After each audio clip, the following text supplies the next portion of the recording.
Hi. So this recording is basically for you to understand what exactly I learned in the tap team training that happened on 21st April with Shamal Vallabhji. And I think some of the points that he mentioned are really going to make a huge difference in our life.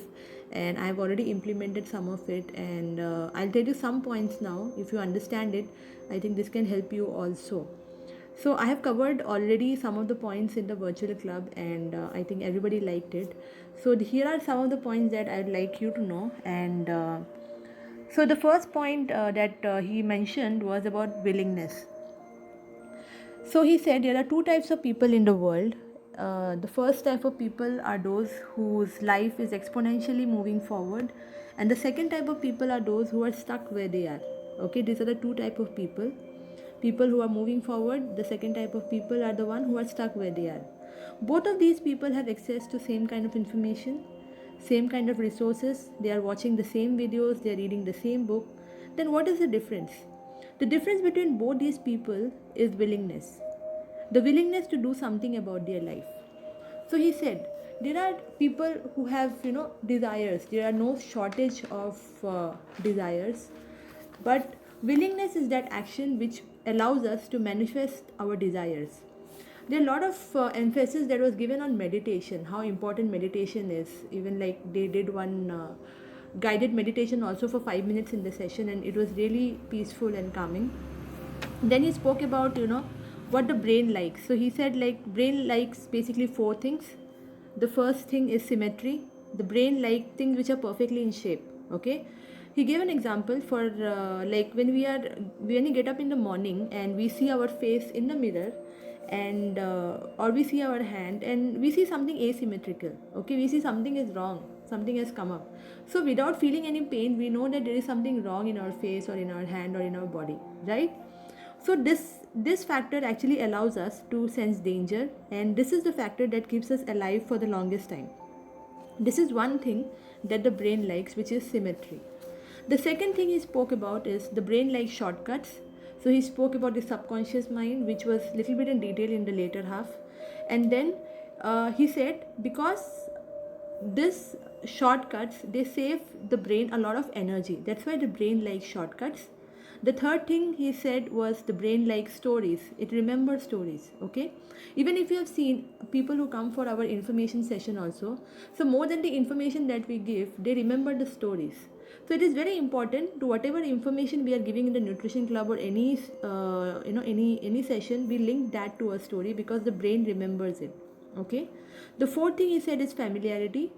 The brain likes familiarity. Like for example, if we are going for shopping, and you will see this, like if you are trying a lot of clothes but you end up buying the same color because your brain likes that color.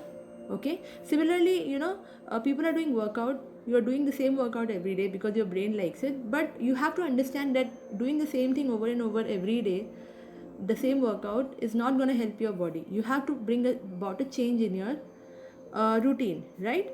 So it is very important for you to challenge your brain in this aspect. And they also said, if you see when this lockdown started and people started working from home, and the productivity has gone down. Okay, so what happens is, because your brain identifies your home as a place of relaxation, not a place of work. So now what happened when you challenge your brain, you started working from home, you made a separate place, your home office. Now your brain started being more productive because it has identified your home as a place of work. So now you can see your productivity has increased. So this is called the fourth point, familiarity, he gave example for. Okay, then he spoke about the two components of the brain. I think this is very important and you should hear it properly.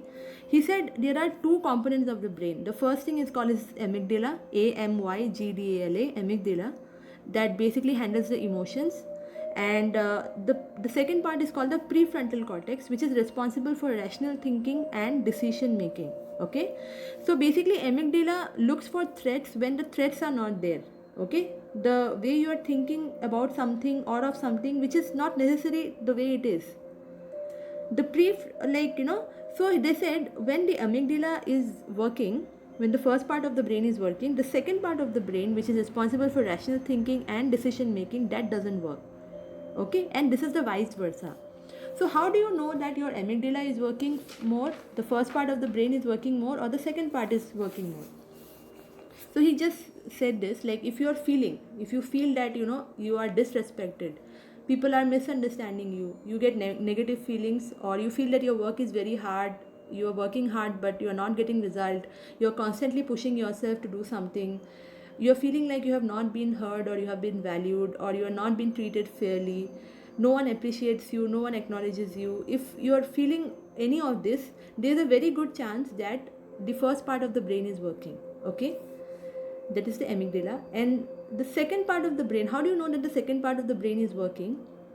So you will have thoughts like, what I'm thinking is reality or a version of reality. Can I think of the current version from the other person's perspective? Can I pause for a moment and truly feel what the other person is speaking? Could there be another solution, an alternate solution for this problem? Am I treating the other person fairly? When you're able to ask questions like this, then you know that your second part of the brain, that is the prefrontal cortex, is working.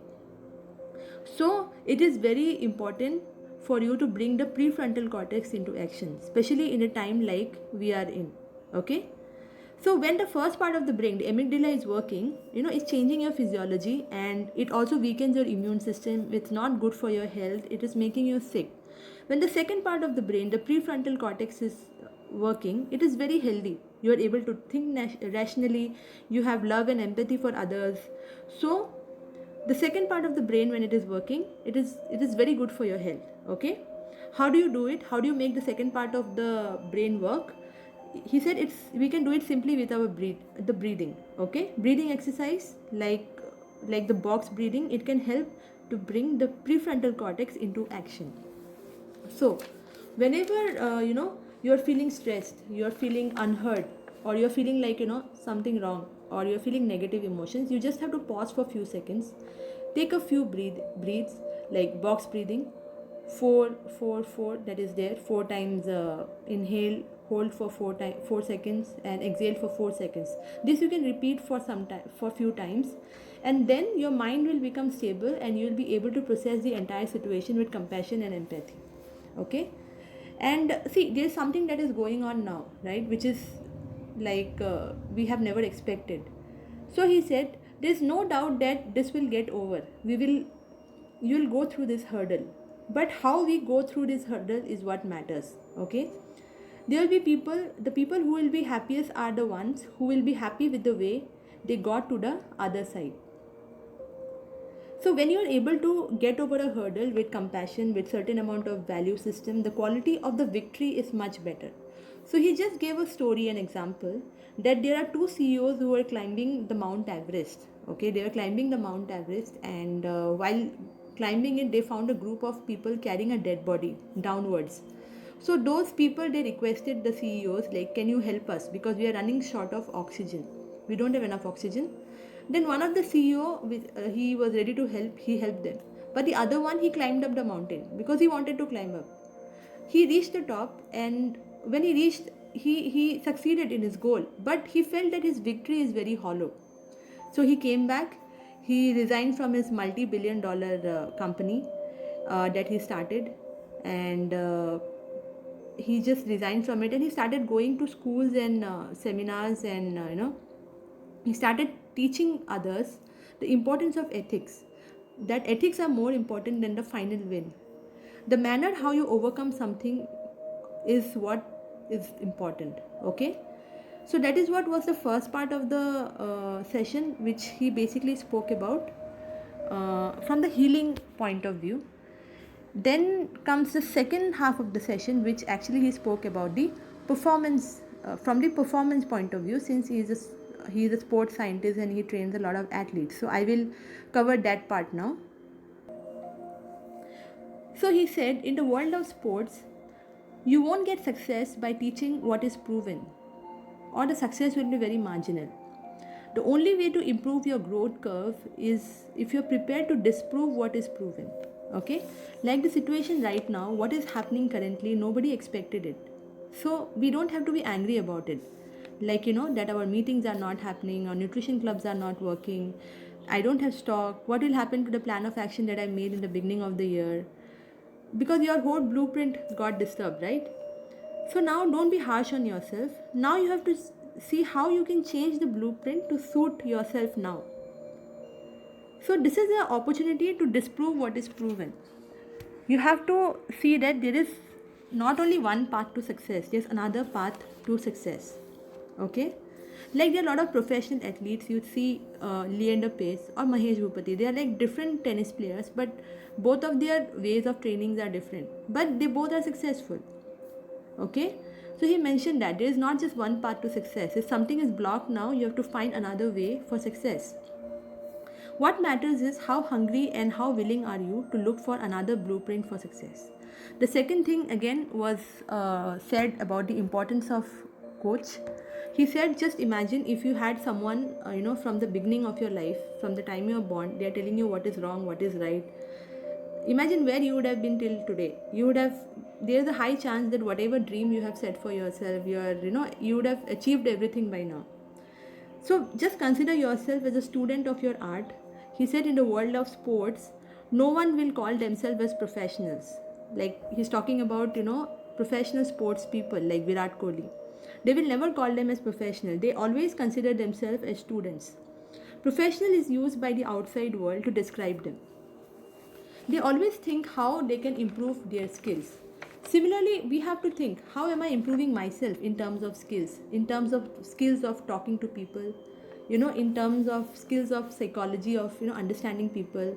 What are you learning about nutrition every day? Are you learning something so that you can serve your community better? How you're able to connect to your people? So these are the things that will make you student of the art. Okay, find a mentor who can teach you, or you find credible resources. You can find resources online now where you can learn more about it. So you just see this. If you find one fact, if you learn one fact every single day, at the end of the year you will be so much ahead where you are right now. Like you'll be so much ahead of everybody in your competition. He said, people, they fix New Year resolutions. People make New Year resolutions. 50% of them cannot cross 2 weeks, and they give up before 2 weeks. 50% of the people. 88% of the people, they are not going to make it to the month end. They will quit before the end of the month. Similarly, anything people start, 88% of people, they generally quit. We don't have to be like that. We need to keep going. You have to keep improving yourself, and every training you attend, you see what you can learn from that. Then he said discipline. He spoke about discipline, that success is all about discipline.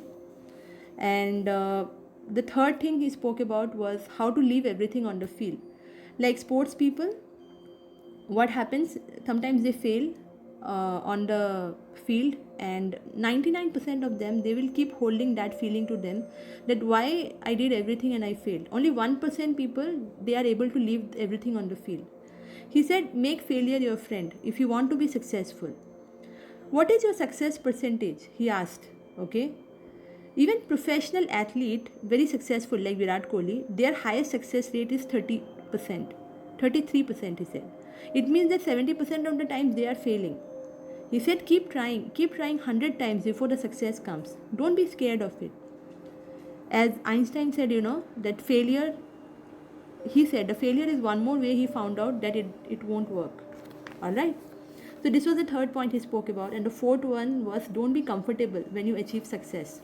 It is very natural because, you have worked very hard to get there, and you accept that as your ceiling, and, it's very comfortable. It is very natural to get comfortable.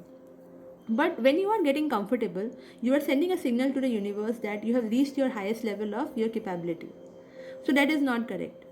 So what you have to do is, you have to be go out of your comfort zone. So it is very required that you need to have a healthy relationship with your mentor, who have the courage to knock you out of your comfort zone when you become comfortable. And you don't have to take it on the other way. If your mentor is like telling you that you are not doing this correct, or you are comfortable, you have to understand that, and you have to push yourself harder. Okay. Then one more thing he said is that never start a session if the purpose of the session is not clearly defined. Suppose you are going for a meeting, going for a training, you have to have a purpose, like why you are going for that. Your purpose is to learn. Okay, when you have a purpose for everything, you will notice your execution will change drastically. Now, one more thing he mentioned is, now you are staying with your family all the time, so there might be some friction, some problem, but you have to find out a way to convey your emotion and compassion. Okay, you cannot just burst out your emotions on them. You have to find out the right way. So for all these things, he said meditation will help. Just keep doing meditation, and when you're doing meditation, see what is popping in your mind and see if there's anything you can do to heal it. Okay, he spoke about a few things, like use a few words, how it changes everything, your perspective. There are two words, one is called anxiousness, one is called excitement. Both of these have similar physiological symptoms. When you're anxious or when you're excited, both times you have butterflies in your stomach, your hands get sweaty, your heartbeat increases.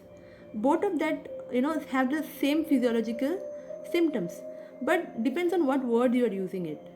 Are you using the word anxiousness or excitement? What anxiousness is directly proportional to how much work you have put in, and that you are expecting some results out of it. Okay, but instead of that, if you use the word excitement, it's a very positive word, right? So what word you use makes a lot of difference. Like, there are two words, one is called isolation, one is called solitude. Both of this physicality of both the words are same, right? But isolation sounds like punishment, but solitude sounds like healing. Okay, it's a mental frame. The choice of word is directly proportional to your mental state. Okay, so then he said about how to increase your concentration and productivity. He said everything is a byproduct of practice. If you repeat a process every single day, it moves into your subconscious mind, it becomes a part of your habit or personality. Take one thing at a time, okay, and do it every day, every single day. Make sure your mind is there in whatever you are doing. If you are eating, eat only, don't do anything else. Just focus on eating. If you're listening to this conversation, be here, don't do anything else. Be emotionally and mentally present. The more you do one thing at a time, the more you train your concentration, your focus, your presence in that thing. The more you multitask, the more you are training your brain to be distracted. Okay, yes, then he said if you're watching TV and eating, you are becoming a master of getting distraction. If you're doing 2-3 works together, you are training your brain to become a master of distraction. Now when you have to focus, you can't focus because you are so good at getting distracted. So what you can do to remove distraction, to improve focus, is that do one thing at a time. Okay, then he said how to be positive. We all are in the same situation. So if you just keep thinking about yourself all the time, then you cannot be positive. When you start thinking outside of yours, when you think good about others, you will feel so much of positivity. He said try to send positive energy to other people. Make this a daily habit. Move your focus from yourself. You can come up with 40 million reasons why you are depressed, but when you start focusing on things that you already have, you develop gratitude. Okay, just focus on 10 things that you have. He said it is very important to be grateful, and he said he keeps reminders also in his phone that every 2 hours or 3 hours that I need to send some kind of a positive energy to the world outside. And about gratitude, he again said be grateful for what you have in your life. If you're not grateful, there's a chance that you will not have it in the future in your life. So these are some of the points that he covered, and I really liked it, and I thought I should share it with you. I hope you liked what I have covered, and in any other session that I attend, if I find anything significant, I will again share it with you all. Thank you so much for listening, and bye.